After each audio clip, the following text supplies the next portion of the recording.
ପରିବା, ତାଜା ତାଜା ପରିବା। ଆରେ ଚଢ଼େଇ, ତୁ ଆସିଗଲୁ। ତୋ ପରିବା ବହୁତ ତାଜା, ସେଥିପାଇଁ ଆମେ ସମସ୍ତେ ତତେ ହିଁ ଅପେକ୍ଷା କରି ରହିଥାଉ। ଦେ ଦେ, ଆମକୁ ଶୀଘ୍ର କିଛି ପରିବା ଦେ। ଏମିତି ପ୍ରତିଦିନ ଚଢ଼େଇର ସବୁ ପରିବା ବିକ୍ରି ହେଇ ଯାଉଥିଲା। ସେଇ ବଜାରରେ କାଉର ଗୋଟେ ବଡ଼ ପରିବା ଦୋକାନ ଥିଲା। ବହୁତ କମ୍ ଚଢ଼େଇ କାଉ ପାଖରୁ ପରିବା କିଣୁଥିଲେ। ଚଢ଼େଇର ଭଲ ରୋଜଗାର ଦେଖି କାଉ ତାକୁ ବହୁତ ଈର୍ଷା କରୁଥିଲା।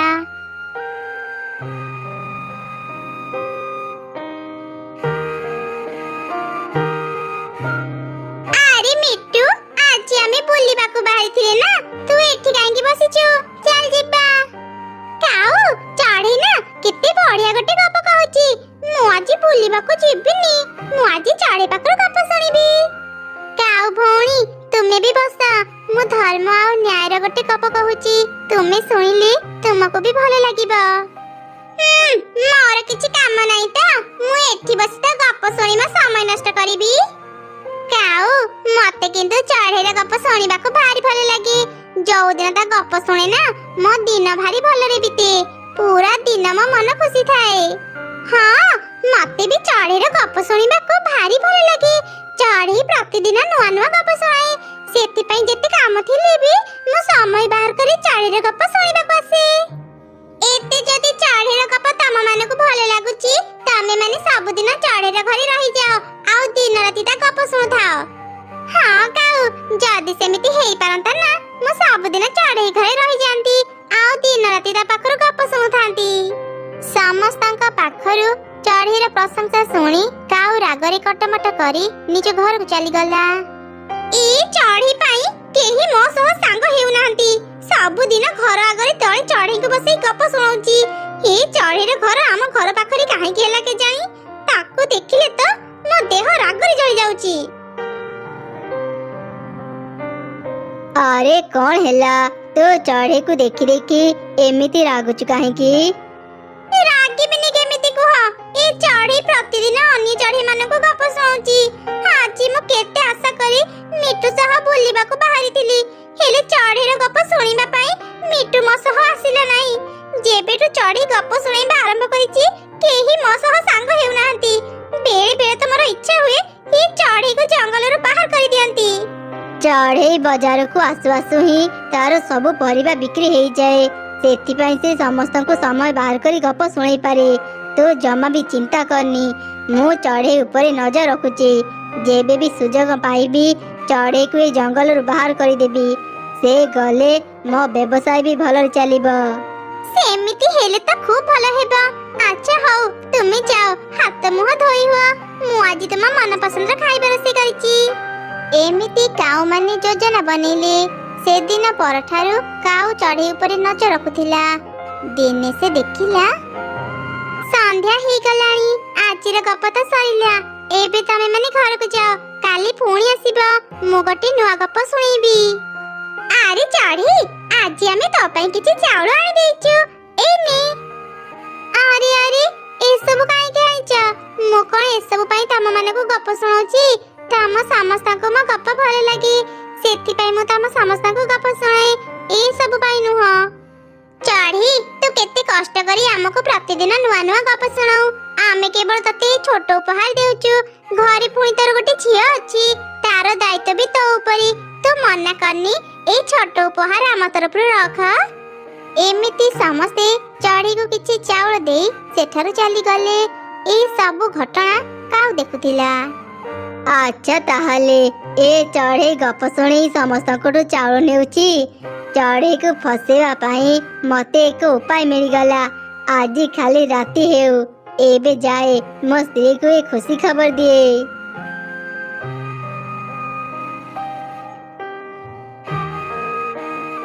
ମା, ମୋର ନା ଆଜି ମିଠା ଖାଇବାକୁ ଭାରି ଇଚ୍ଛା ହଉଛି, ମୋ ପାଇଁ କିଛି ମିଠା ଆଣି ଦିଅ ନା ମା। ଆରେ ମା, ଆଜି ସକାଳେ ମୁଁ ଯୋଉ ପରିବା ବିକ୍ରି କଲି, ସେ ସବୁ ଟଙ୍କାରେ ମୁଁ ଘର ପାଇଁ ସଉଦା ନେଇ ଆସିଛି। ଏବେ ହାତରେ ଟଙ୍କାଟେ ବି ନାହିଁ।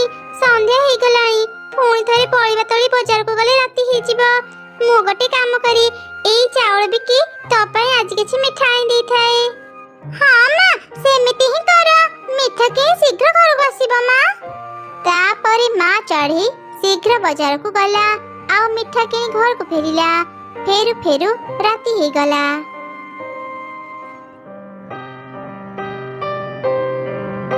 एई नेरे मां मु तो पई मिठा आनी देछि। आज तो राति हेलानी आउ रोसे करिबिनी। एई मिठा खाई सोई पड़िबा।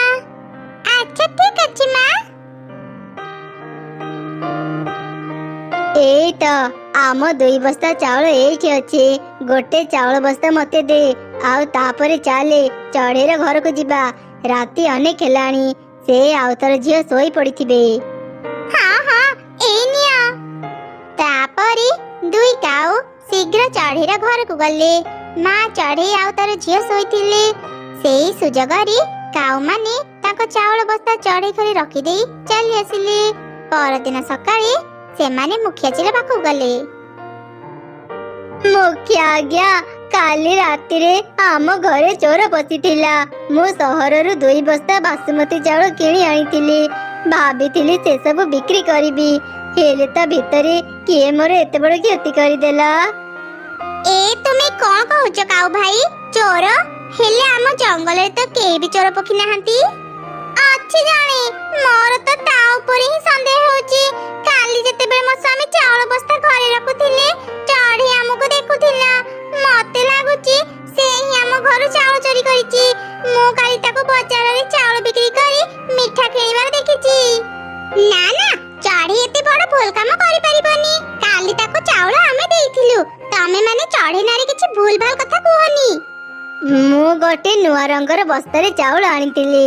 जे भी चोरी करिथाउ से निश्चय धरा पड़िबो। मोर किंतु चढ़ी ऊपर पूरा विश्वास अछि। से केबे भी तम मानकर चावल बस्ता चोरी करि नथिबा। बस बस समस्ते बे शांत हुआ। चलो समस्ते चढ़ेर घर को जिबा। जदि चढ़े भूल करि थाए मु ताको शास्ति देबी। आउ जदि काऊ माने चढ़े नारे मिछ अभियोग करि थांती ताहाले सेमाने शास्ति पाइबे। एबे चढ़ेर घर को गले जाई आमे सब सत कथा जानि परिबा। एमिति कथा हे समस्ते चढ़ेर घर को गले। अरे एते सकाळ समस्ते म घर को आसिल जी कोन हेची? तू आम चावल बस्ता चोरी करिचु कि चढ़ी? सेति पई आमको देखि एमिति आश्चर्य हे जाउचु। ना ना काऊ भाई मु तुम चावल बस्ता चोरी करिनी। तमे माने ए सब कोन कहउछ? आमको तो घर खोजिबा को दे चढ़ी। जना पड़ी जीव किए सत कहूची किए मिछ कहूची।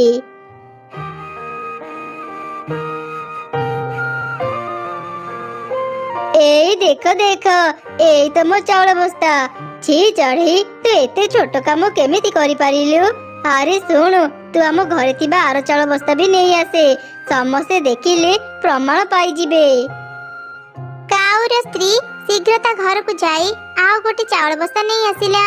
2 बस्ता सामान देखि समस्ते चढ़े को ही चोर भाबिले। देखिले तो मुखिया आज्ञा एबे सत कथा जाना पड़िला। चढ़े समस्त को गप सुनी चावल निये जेमिति समस्ते भाबिबे से माने चढ़े को चावल देइचंती। हेले सेई बहाना रे से राति रे चढ़े मानक घर चावल चोरी करी बिक्री करी आउ सेई टंका रे से सब किछि किने। काली भी चावल बिक्री करी से मिठा आनिची। हाँ चढ़ी को एबे ता भूल रो दंड मिलिबा। चढ़ी तू जो भूल करिचु ता पाई हम जंगल रे तोरा जागा नहीं। तू आज ही तो झियो को धरी ए जंगल छाड़ी चली जा। आमे तते केते भलो भाबिथिलु चढ़ी।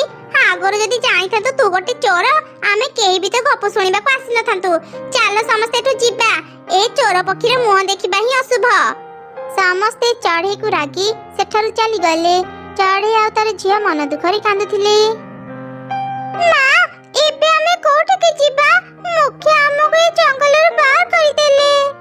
कुआडे आउ जिबारी मां? आमे पाख जंगल को जिबा। दुष्ट काऊ माने मिछ नाटक करी हमको ए जंगल रे बाहर करि देले। देखिबु मां दिने दिने से माने निश्चय शास्ति पाइबे। चल मां बे जिबा। एमिति कथा हे चढ़ी आउ तार झिया पाख जंगल को गले। पाख जंगल रे पहुंचु पहुंचु राति हे गला। सेही समय रे हठात वर्षा आरंभ हे गला। मां एबे हमें कोठी के जिबा? वर्षा रे भिजिला परे मते बहुत ठंडा लागुची। एई तो आगरे गोटे गुंफा अछि। वर्षा छाड़ीबा जाय चल मां सेठी आश्रय नेबा। तापरे सेमाने से गुंफा भीतर को गले आउ सेठी रहिले। ସକାଳେ ବର୍ଷା ଛାଡ଼ିଗଲା।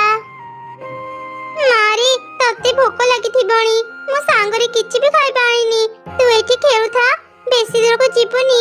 ମୁଁ ଯାଉଛି କାଠ କାଟି ବଜାରରେ ବିକ୍ରି କରିବି, ଆଉ କିଛି ଖାଇବା ଆଣିବି। ଠିକ୍ ଅଛି ମା, ମୋ ପାଇଁ ଚିନ୍ତା କରନି, ତୁମେ ଯାଅ। ମା ଚଢ଼େଇ ଶୁଖିଲା କାଠ ଖୋଜିବା ପାଇଁ ଜଙ୍ଗଲ ଭିତରକୁ ଗଲା। ସେ ଅନେକ ଖୋଜିଲା ପରେ ବି ଶୁଖିଲା କାଠ ପାଇଲାନି। ସେ ଜଙ୍ଗଲର ବହୁତ ଭିତରକୁ ଗଲା। ସେତେବେଳେ ସେ ଗୋଟେ ଶୁଖିଲା ଗଛ ଦେଖିଲା। ଏଇଟା ପାଇଗଲି, ଗୋଟେ ଶୁଖିଲା ଗଛ। ଏବେ ମୁଁ ଏ ଗଛକୁ କାଟି ତାର କାଠ ବଜାରରେ ବିକ୍ରି କରିବି। ନା ନା, ମତେ କାଟନି, ମତେ ଛାଡ଼ି ଦିଅ। ଏଇ କଣ, ତୁମେ ଗୋଟେ ଶୁଖିଲା ଗଛ ଏଇ କଥା କେମିତି କହୁଛ? ମୁଁ ଜାଣିବାରେ ତ ସବୁ ଶୁଖିଲା ଗଛ ମରି ଯାଇଥାନ୍ତି। ମୁଁ ଶୁଖିଲା ମରା ଗଛ ନୁହଁ ଚଢ଼େଇ, ମୋର ଜୀବନ ଅଛି। ମୁଁ ଗୋଟେ ଯାଦୁର ଗଛ, ସେଥିପାଇଁ ଏମିତି ଅନ୍ୟମାନଙ୍କୁ ଦେଖାଯାଏ। ଆଚ୍ଛା ଠିକ୍ ଅଛି, ମୁଁ ତୁମକୁ ଆଉ କାଟିବିନି। ମୁଁ ଆଉ ଗୋଟେ ଶୁଖିଲା ଗଛ ଖୋଜିବାକୁ ଯାଏ। ମୁଁ ତତେ କାଟିବାକୁ ମନା କଲି, ଆଉ ତୁ ମତେ କାଟିଲୁନି ଚଢ଼େଇ। ସତରେ ତୁ ବହୁତ ଭଲ, ତୋର ଏଇ ଭଲ ଗୁଣର ପୁରସ୍କାର ମୁଁ ନିଶ୍ଚୟ ଦେବି।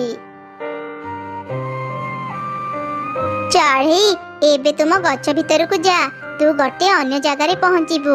ସେଠି ଗୋଟେ ହୀରା ଗଛ ତୁ ପାଇବୁ। ତୋର ଯେତିକି ହୀରା ଦରକାର ତୁ ସେତିକି ହୀରା ସେ ଗଛରୁ ନେଇପାରିବୁ। ତାପରେ ଚଢ଼େଇ ଗଛ ଭିତରକୁ ଗଲା, ଆଉ ସେଠି ସେ ଗୋଟେ ହୀରା ଗଛ ଦେଖିଲା। ବାଃ, ଜାଗାଟି ଅନେକ ସୁନ୍ଦର ହେଇଛି। ମୋର ବେଶୀ ହୀରା ଦରକାର ନାହିଁ, ରହିବା ପାଇଁ ଗୋଟେ ଘର ଆଉ କିଛି କାମ ମିଳିଗଲେ ମୁଁ ଅନେକ ଖୁସି ହେଇଯିବି। ଏମିତି କହି ମା ଚଢ଼େଇ ଦୁଇଟି ହୀରା ନେଇ ଗଛ ବାହାରକୁ ଆସିଲା।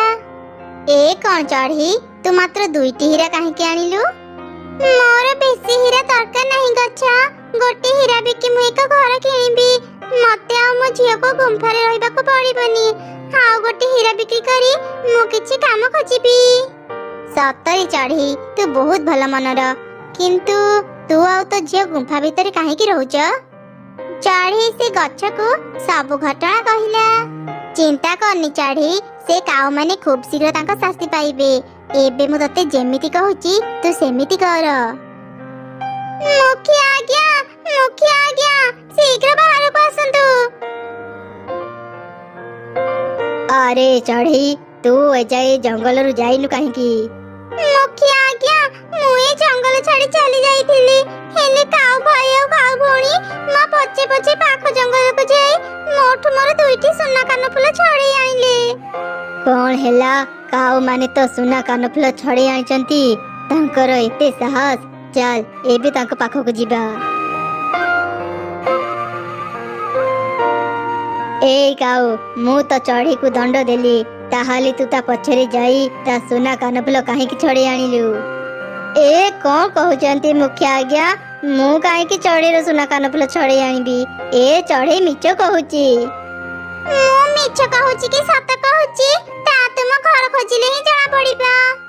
ଏମିତି କହି ଚଢ଼େଇ ଘର ଭିତରକୁ ଗଲା, ଆଉ ଦୁଇଟି ସୁନା କାନଫୁଲ ଧରି ବାହାରକୁ ଆସିଲା।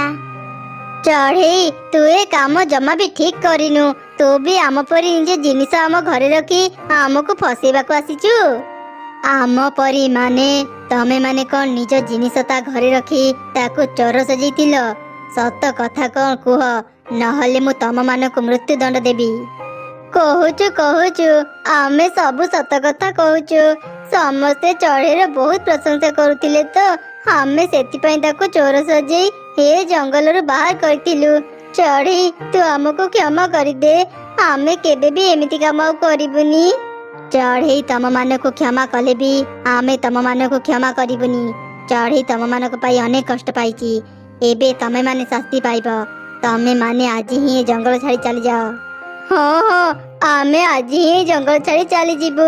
ଏବେ ଆମେ ବୁଝିପାରୁଛୁ, ଯିଏ ଅନ୍ୟ ପାଇଁ ଗାତ ଖୋଳେ ସେ ହିଁ ସେ ଗାତରେ ପଡ଼େ। ଚଢ଼େଇ, ତୁ ଆମକୁ ବି କ୍ଷମା କରିଦେ, ଆମେ ବି କାଉ ମାନଙ୍କ କଥାରେ ପଡ଼ି ତତେ ଭୁଲ ବୁଝିଥିଲୁ। ହେଲେ ଚଢ଼େଇ, ତୋ ପାଖରେ ତ ଆଗରୁ ଏ ସୁନା କାନଫୁଲ ନଥିଲା, ତାହେଲେ ତୁ କେବେ ସୁନା କାନଫୁଲ କିଣିଲୁ? ଏ ସୁନା କାନଫୁଲ ମୋର ନୁହଁ, ଗୋଟେ ଯାଦୁର ଗଛ କାଉ ମାନଙ୍କ ପାଖରୁ ସତ କଥା ବାହାର କରିବା ପାଇଁ ସେ ସୁନା କାନଫୁଲ କାଉ ମାନଙ୍କ ଘରେ ରଖିଥିଲା। एमिति चढ़ई समस्तंको सब घटना कहला। समस्ते चढ़ई पाई खुशी थिले। चढ़ई ता घर को फेरी पाइला। से जादुर गछ पाखको जाई ताको भी धन्यवाद जणाइला। ओटा झियो को जन्म दे सारिलुनी। एथर मते गोटे पुओ ही दरकार। जदि पुओ न हैला ताहले सेते बेले तू जानिबु मु किए। सेतिकी बेले टिकी को आउ गोटे झियो जन्म होई गला। एथर राजू बहुत जोरे लागी गला। ए कोन तू पुणी थरे झियो जन्म कलु? रह मु तते दखौची। एमिति कहि कि राजू टिकी की मारिबाको लागिला। सेतिकी बेले तारा बड़ झियो कहला, पापा मां को मारनी, मां को मारनी पापा, मां को बहुत कष्ट होतिबो, छाड़ी दियो मां को। तम मानकु तम मार मार देखा जाउनी। ताहले तमे माने मो घरु चली जाओ। हेले पापा तमे मां संगे एमिति कोन पई करूचो? कोन पई मारिबिनी याकू? यार बापा त मते यौतुक भी देइनी। आउ तापरे पुणी खाली झियो जन्म करिबारे लागिची। पापा आमे माने समस्त मिसी के काम करके तमको सब पैसा आनी के दबु। आमे स्कूल जिबा बंद करि देबु पापा। आउ सब बेले खाली काम करिबु।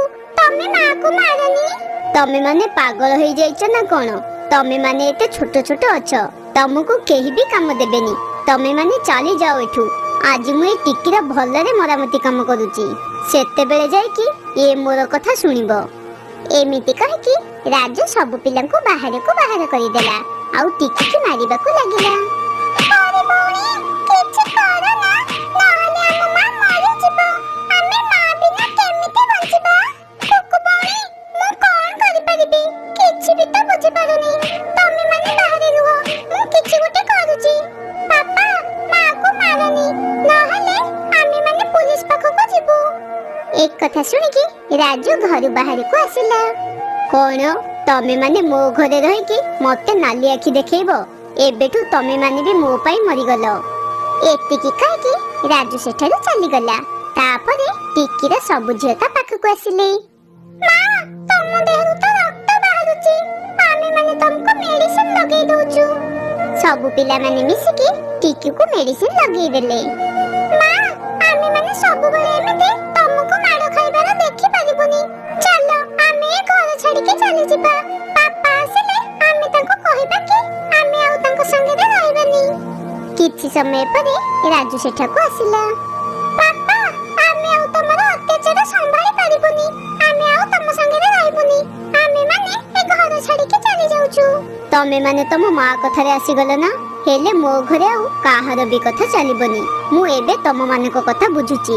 तमे माने एमिति केमिति चली जिवो? मु तम मानको मागेणा रे जिबाकू देबिनी।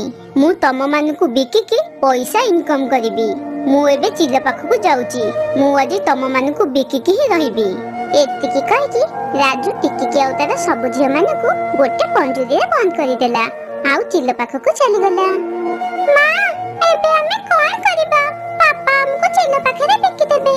आमे माने तो पूरा बर्बाद हो जिबा। सेतिकी बेले सेई बाट देई सो जाउथिला।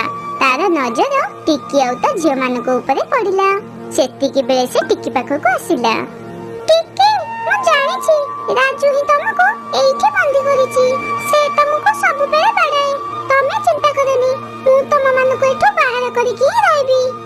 छुआ गोटे हातुड़ी आनी कि से पंजुरी भांगिबाकू लागिला। सेतिकी बेले टिकी कहला, छुआ जल्दी ताला भांग। राजू केते बेले भी एठी आसी पहुंची जिबे। छुआ ताला भांगिबाकू बहुत चेष्टा कला। सेतिकी बेले सेठी राजू आसी कि पहुंची गला। तोर एते साहस? तू मो घरे पसिकी मो ताला भांगुचु? तू एबे रह, मु तते सबक सिखौची। एतिकी कहि कि राजू छुआ को भी पंजुरी भितरे बंद करि देला। तापरे से पंजुरी नै कि चिल्ला पाखरे जाई पहुंचिला। एई ने चिल्लो, एबे मते तू 3 लाख टंका दे। आ मु मो स्त्री को भी बिकिबाकू चाहूची। मु ए बड़ चढ़ई को नै परिबिनी। याकू केही भी नेबेनी। मोर तो पूरा लॉस होई जिवो। मते केवल ए पिल्ला चढ़ई ही दरकार। पापा हमको बिकनी। तमे जते बेले बुढा होई जिवो सेते बेले आमे माने ही तमरा सहारा हबु। मां तमे हमको छाडी के जाओनी। तमे माने तम मां कथा भाबनी। यार कोन करबी मु भाबी सारिलिनी। राजू चिल्ला पाखरु ताकू नेकी ता घरे को चली गला। से टिकी को पंजुरी रे बंदी करिकि रखिला। जेमिति राती होला राजू सोई पड़िला। हे भगवान ମୁଁ ଏବେ କଣ କରିବି? ଯଦି ମୋ ଝିଅ ମାନଙ୍କୁ ଚିଲ ବିକିଦେଲା ତାହେଲେ ସେମାନେ ମତେ ଆଉ ମିଳିବେନି। ଯଦି ଏମିତି ହେଲା ତାହେଲେ ମୁଁ ନିଜେ ନିଜକୁ କେବେ ବି କ୍ଷମା କରିପାରିବିନି।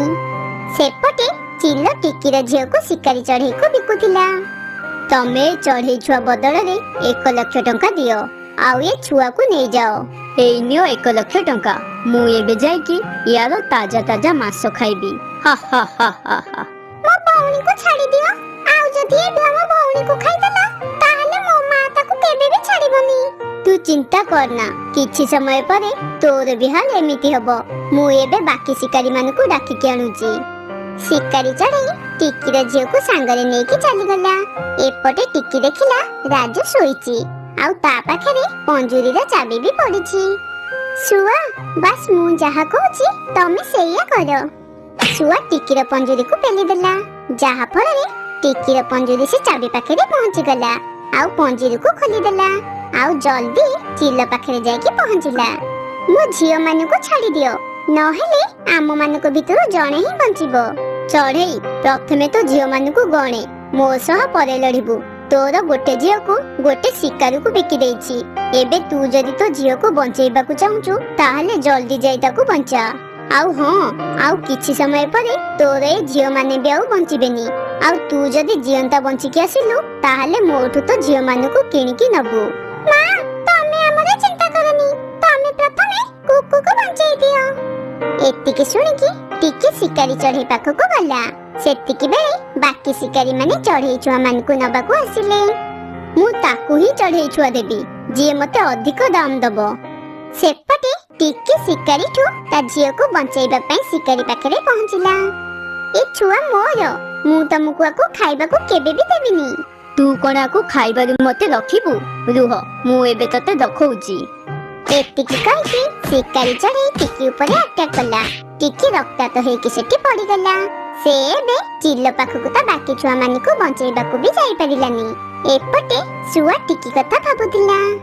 ହେ ଭଗବାନ, ଟିକି ଆଉ କୋଉ ବିପଦରେ ପଡିଗଲାନି ତ? ମତେ କିଛି ଗୋଟେ କରିବାକୁ ପଡିବ। ହେଲେ ପଞ୍ଜୁରୀର ଚାବି ତ ଏ ରାଜୁ ପାଖରେ ଥିବ। ମୁଁ ସେ ଚାବି କେମିତି ନେବି? ଏମିତି କହିକି ଶୁଆ ତା ପଞ୍ଜୁରୀ ବହୁ ଜୋରେ ହଲେଇବାକୁ ଲାଗିଲା। ଶୁଆକୁ ପଞ୍ଜୁରୀର ଚାବି ମିଳିଗଲା, ଆଉ ସେ ପଞ୍ଜୁରୀ ଖୋଲିକି ଶୁଆ ଟିକିକୁ ଖୋଜିବାକୁ ଚାଲିଗଲା। କିଛି ସମୟ ଖୋଜିବା ପରେ ସେ ଟିକି ପାଖରେ ପହଞ୍ଚିଗଲା। ରୁହ ଶିକାରୀ, ମୁଁ ଏବେ ତତେ ଛାଡ଼ିବିନି। ଶୁଆ ଶିକାରୀ ଚଢ଼େଇକୁ ମାରିକି ରକ୍ତାକ୍ତ କରିଦେଲା। ଟିକି, ତମେ ଜମା ବି ଚିନ୍ତା କରନି, ଏବେ ଆମେ ତମର ବାକି ଛୁଆ ମାନଙ୍କୁ ବଞ୍ଚେଇବାକୁ ଯିବା। ଚାଲ, ସେ ଚିଲ ପାଖକୁ ଆମେ ଏବେ ଯିବା। ସେତିକି ବେଳେ ସେମାନେ ଚିଲ ପାଖରେ ପହଞ୍ଚିଲେ। ସେମାନେ ଦେଖିଲେ କି ପିଲାଙ୍କୁ ଚିଲ ବିକି ଦେଇଥିଲା, ଆଉ ପଇସା ଗଣୁଥିଲା। ଏବେ ତ ଚିଲ ମୋର ସବୁ ଛୁଆଙ୍କୁ ବିକି ସାରିଲାଣି, ଏବେ ଆମେ କଣ କରିବା? ଶୁଆ ଟିକୁକୁ ଗୋଟେ ପ୍ଲାନ୍ ବିଷୟରେ କହିଲା। ହେଲେ ଆମ ପାଖରେ ତ ଏତେ ଟଙ୍କା ନାହିଁ, ଆଉ ଏବେ ତ ଚିଲ ଆମ ଛୁଆ ମାନଙ୍କୁ ବି ବିକି ସାରିଲାଣି। ଏଇ ତ ହଉଛି ମୋର ପ୍ଲାନ୍, ମୁଁ ତମକୁ ଯାହା ବି କହିବି ତମେ ସେଇଆ କରିବ। ସେତିକି ବେଳେ ଟିକି ଚିଲକୁ କହିଲା, ରୁହ, ମୁଁ ଏ ଛୁଆ ମାନଙ୍କ ପାଇଁ 12 ଲକ୍ଷ ଟଙ୍କା ଦେବି। କଣ 12 ଲକ୍ଷ? ହେ ଚଢ଼େଇ, ତୁ କଣ ପାଗଳ ହେଇଯାଇଛୁ? ତତେ କଣ ଦେଖାଯାଉନି କି ମୁଁ ଏ ଛୁଆ ମାନଙ୍କୁ କିଣି ଦେଇଛି? ଏବେ ଚଢ଼େଇ ଛୁଆ ସବୁ ମୋର। ନା ନା, ମତେ ଚଢ଼େଇ ମାନଙ୍କର 12 ଲକ୍ଷ ଟଙ୍କା ମିଳୁଛି। ତାହେଲେ ମୁଁ ତମକୁ 6 ଲକ୍ଷ ଟଙ୍କାରେ କଣ ପାଇଁ ଆଙ୍କୁ ଦେବି? ଚଢ଼େଇ, ମତେ 12 ଲକ୍ଷ ଟଙ୍କା ଦେ, ଆଉ ତ ଛୁଆ ମାନଙ୍କୁ ନେଇଯା। ଠିକ ଅଛି, ମୁଁ ପଇସା ନେଇକି ଆସୁଛି। ଶୁଆ, ମୁଁ ଏବେ କଣ କରିବି? ଏବେ ଚିଲ ମତେ 12 ଲକ୍ଷ ଟଙ୍କା ମାଗୁଛି। ଏବେ ମୁଁ ଟଙ୍କା କୋଉଠୁ ଆଣିକି ଦେବି? ତମର କିଛି କରିବା ଦରକାର ନାହିଁ, ବାସ୍ ତମେ ଦେଖ ଆଗକୁ କଣ କଣ ହଉଛି। ଚିଲ, ତୁ ଆମକୁ ପାଗଳ ଭାବୁଛୁ ନା କଣ? ରହ, ଆମେ ଏବେ ତତେ ସବକ ଶିଖାଉଛୁ। ଶିକାରୀ ଚଢ଼େଇ ଚିଲକୁ ମାରିବାକୁ ଲାଗିଲେ। ଠିକ ସେତିକି ବେଳେ ଶୁଆ ଆଉ ଚଢ଼େଇ ତାଙ୍କ ଛୁଆ ମାନଙ୍କୁ ନେଇ ସେଠାରୁ ଚାଲିଗଲେ। ଟିକେ ମୋ ପରିବାର ଗୋଟେ ତୋଫାନରେ ମରି ଯାଇଥିଲେ, ଏଥିପାଇଁ ମତେ ବି ପରିବାରର ଆବଶ୍ୟକତା ଅଛି। ମୁଁ ଏ ଛୁଆ ମାନଙ୍କୁ ମୋ ଛୁଆ ଭଳିଆ ପାଳିବାକୁ ଚାହୁଁଛି, ଏଥିପାଇଁ ମୁଁ ତମକୁ ବାହା ହେବାକୁ ଚାହୁଁଛି।